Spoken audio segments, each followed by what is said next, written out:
یہ بات میں نے 5ویں جماعت میں پڑھی تھی. علامہ اقبال کی نظم شکوہ جواب شکوہ میں نے پڑھی.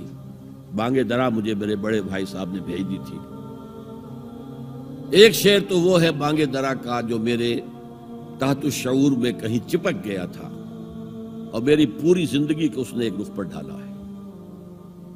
وہ زمانے میں معزز تھے مسلمان ہو کر اور تم خار ہوئے تاریک قرآن ہو کر. دیکھیے یہ بات صرف اقبال نے نہیں کہی. وہ داڑھی مڈا تھا, عالم تو نہیں تھا. یہی بات کہی 14ویں صدی کے مجدد اعظم شیخ الہند مولانا محمود حسن اسیر مالٹا نے. 4 سال کی اسیری کے بعد جب رہائی پا کر آئے تھے 1920 میں, اور رہائی کیوں ملی تھی کہ ٹی بی 3rd سٹیج کو پہنچ گئی تھی. انگریز ڈرتا تھا کہ اگر ہماری اسیری ہی کے اندر کہیں انتقال ہو گیا تو کہیں طوفان اٹھ جائے گا, لہذا چھوڑ دیا.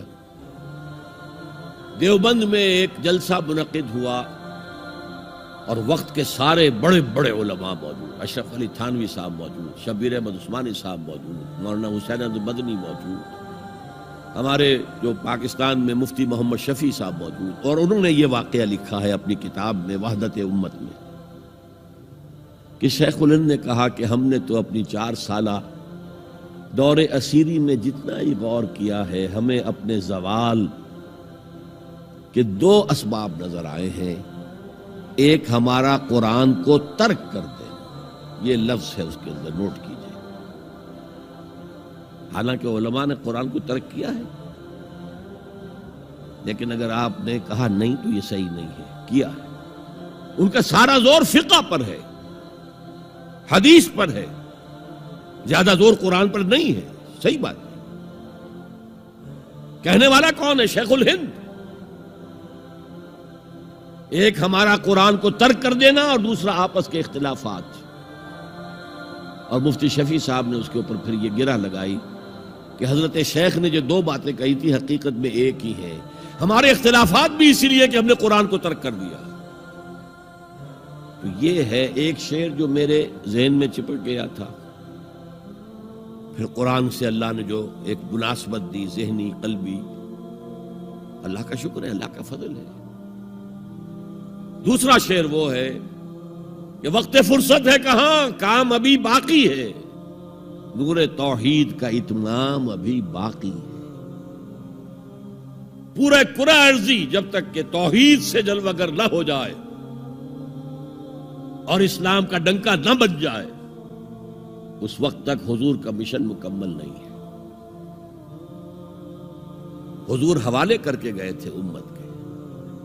خطبہ حجۃ الوداع میں آپ نے سوال کیا الا هل بلغت, اور 1.25 لاکھ کے مجمع نے جواب دیا انا نشهد انك قد بلغت الرسالة واديت الامانة ونصحت الامة وكشفت الغمة.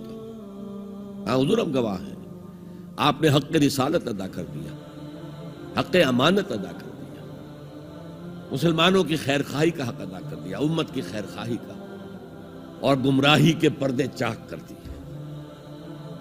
3 دفعہ حضور نے سوال کیا, 3 دفعہ جواب دے کر پھر آسمان کی طرف نگاہ اٹھائی اور انگشت شہادت سے اشارہ کیا اور پھر لوگوں کی طرف اللہم اشہد اللہم اشہد اللہم اشہد, اے اللہ تو بھی گواہ رہے, یہ مان رہے ہیں کہ میں نے پہنچا دیا.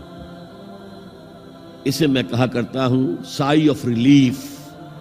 کندھوں پر ایک بہت بڑا بھاری بوجھ آ گیا تھا, بہت بڑی امانت تھی قرآن. اس کے پہنچانے پر کیا کیا تکلیفیں اٹھائی ہیں.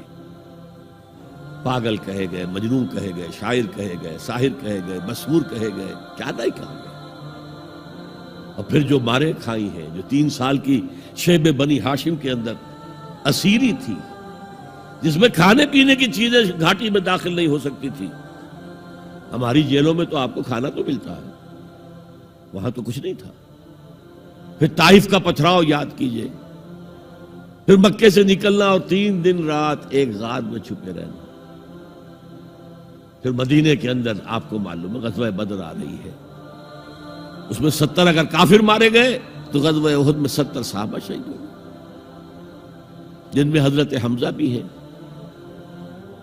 3 رشتے ہیں حضرت حمزہ سے حضور کے, چچا بھتیجا, سب کو بس یہی معلوم ہے. چچا بھتیجا، خالہ زاد بھائی، دودھ شریک بھائی، اور عربوں میں دودھ شریک بھائی حقیقی بھائی کے طور پر ہوتا تھا. اور ان کی لاش سامنے آئی ہے کہ ناک کاٹ لی گئی ہے، کان کاٹ لیے گئے ہیں، اور پیٹ چاک کر کے کلیجہ چبایا گیا ہے. یہ سارے بوجھ اٹھا کر اگر وہ حق تبلیغ ادا ہو گیا، اے اللہ یہ مان رہے ہیں، تو بھی گواہ رہے. اور پھر کیا کہا؟ فَلْيُبَلِّغِ الشَّاهِدُ الْغَائِبَ. اب جو یہاں موجود ہیں ان کا فرض ہے کہ ان کو پہنچائیں جو یہاں نہیں ہیں. اور یہ ابد الآباد تک کے لیے، قیامت تک کے لیے ہے. انا آخر المرسلین وانتم آخر الامم. میں آخری رسول ہوں، تم آخری امت ہو. دین کی بات پھیلانا صدقہ جاریہ ہے. ثواب کی نیت سے ویڈیو کو شیئر ضرور کیجیے. جزاک اللہ.